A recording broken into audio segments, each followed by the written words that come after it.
How's it going, guys? This is Forensic Forex Expediente, and I'm back with another video. This is your daily update on Australian dollar versus Japanese yen, and we got to our desired goal, the IPDA look back 20-day high here. Now, after this down day here, we just got 3 days essentially of bullish price action. This candle's going to close in 5 hours. I wouldn't be surprised if it still closes up. The next draw I would say would be the 60-day look back high here. And this swing high up here too, this buy side liquidity. So these are relatively equal highs. So we can see the result of buying after a down day or waiting for the market to produce a momentum shift. And the momentum shift is coming from breaking a swing point. Breaking a swing point does not necessarily mean the price action is going to go that way, because we know there are two scenarios. It's either going to break a swing point and continue in that direction, or it's going to break a swing point and the means to get retail traders on the wrong side as a false break. Retail traders that are looking for that break retest are most likely lured to the wrong side. We spoke about this from the beginning of the month.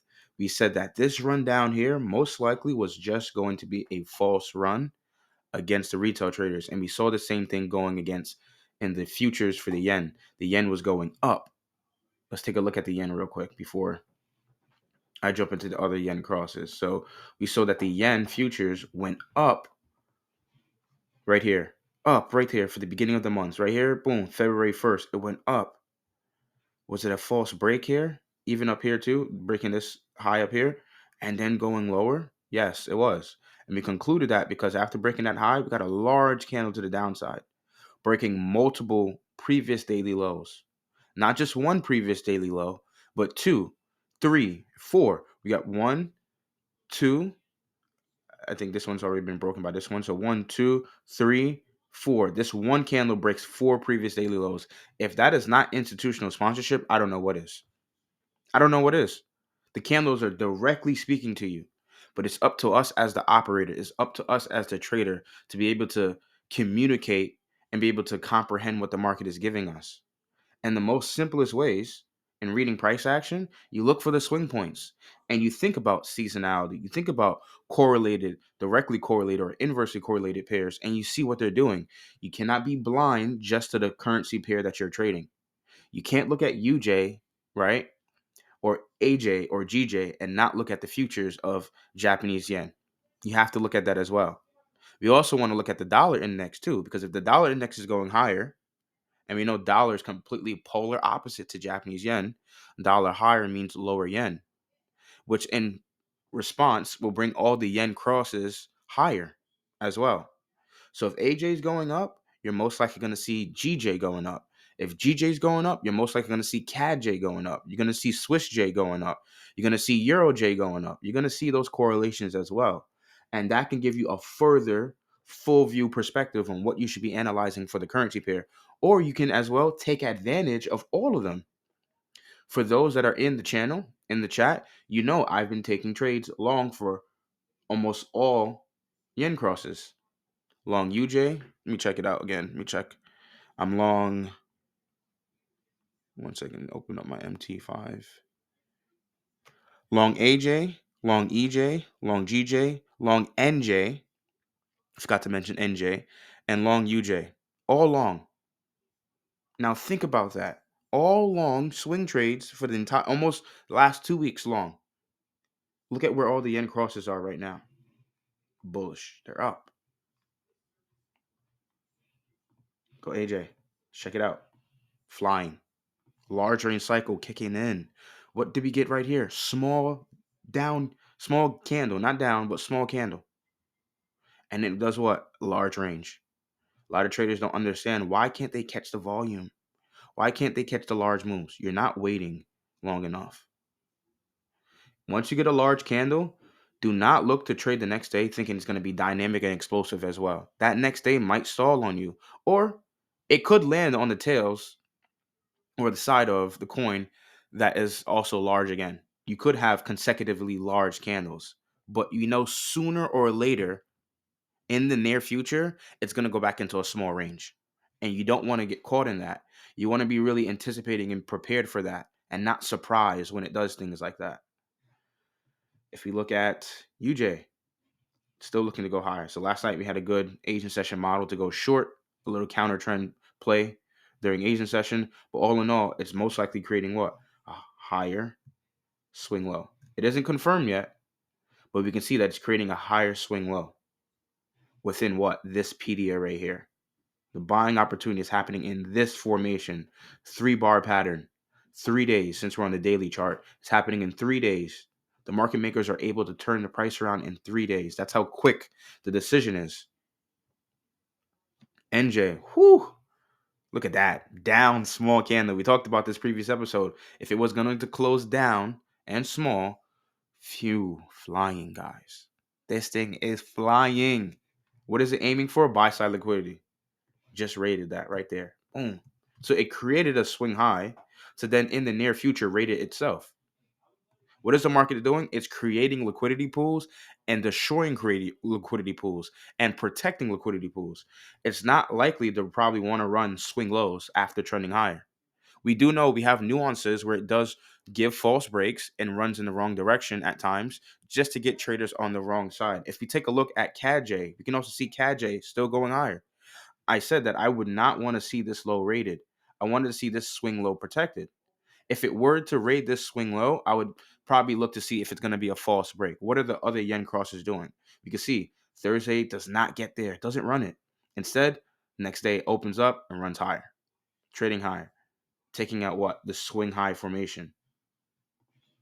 You go, look at that swing high. It created this swing high, 1, 2, 3, and it rated it recently while also creating a swing low. It's a higher swing low formation. So it's very interesting to see this. When you are actually studying price with no indicators, just purely price action in the candles, you start to learn a lot more. And when you keep the processes simple for your daily bias and your tracking overall, you'll see that things are a lot cleaner. You're not always going to get it right. That's the thing. I do this publicly, but do know publicly I am okay with being wrong. Just be able to comprehend, say, hey, you know what? I was wrong. Let's see what the market is doing. Let's play the sidelines again. Let's reanalyze, and then let's jump back into the market when we see fit. The formula is very simple. If you break a swing high, that is bullish momentum. If you break a swing low, that is bearish momentum. If you want to see confirmation of price going higher after breaking a swing high, you need to see a higher swing low. Same thing vice versa. If you see price breaks the swing low, which is bearish momentum, you want to see if a lower swing high forms for that confirmation of that bearish momentum. Now, then you can start to see the small, subtle differences in how you can get an edge on the market.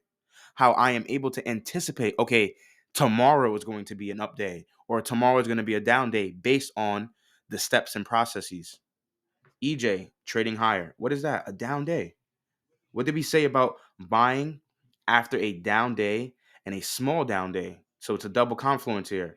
You're most likely going to get an ideal buy condition. It's cheap and it's stalling. We had 2 consecutively small days. This thing was itching to go back into a large range cycle. Come on. It's itching. We know the market's not going to stall forever and keep printing small candles for, weeks at a time. Eventually, some of those weeks are going to be very large, which means some of those days within that week are large themselves. Let's go down to GJ. Down day. You can see it's trading up, it's trying to get up away, and just confirmed another higher swing low formation. There goes the higher swing low. 1, 2, 3. It confirmed it because it got back to this low points, candles high. So you're going to see if price is going to continue to trade higher and target this swing high. Now, I know I sound very excited or stimulated or whatever you want to say, but it's because I really want to bring the truth to the table. I want people to get closer to the truth. Not saying I have all the answers, but this is how I find success in finding the trend. I try to keep it as simple as possible. There are so many anomalies. There's so many, variables. That's the word. There's so many variables that I can be including that can conflict each other. I need to take a stance and I just need to stick to it for the rest of my trading career. Yes, you may tweak things and you might do certain things a little different as the years go on, but you need a concrete plan. It needs to be small enough that you could write on the back of a business card and give it to somebody in the street and say, yo, that's how you become successful. Follow these steps. Now, of course, it's not as, black and white as that, but it needs to be simple enough that a child can understand. And that's what I like to do. I want to bring simplicity to the trading community. Let's go down. Swiss chair. Getting up out of there. right? Trying to get up out of there. Even though this fair value gap was completely encased, you can see, look, price is even coming up above it.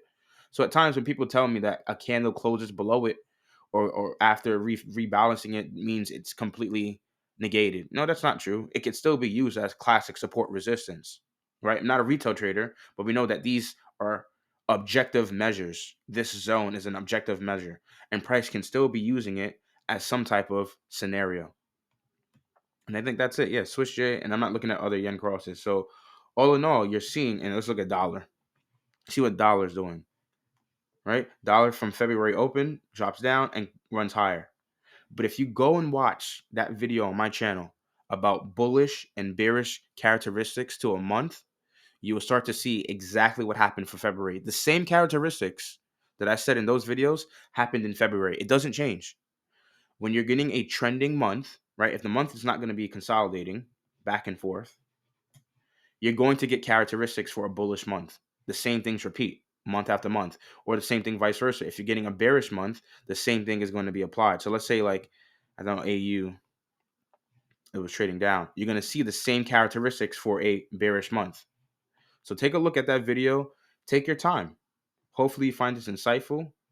Peace.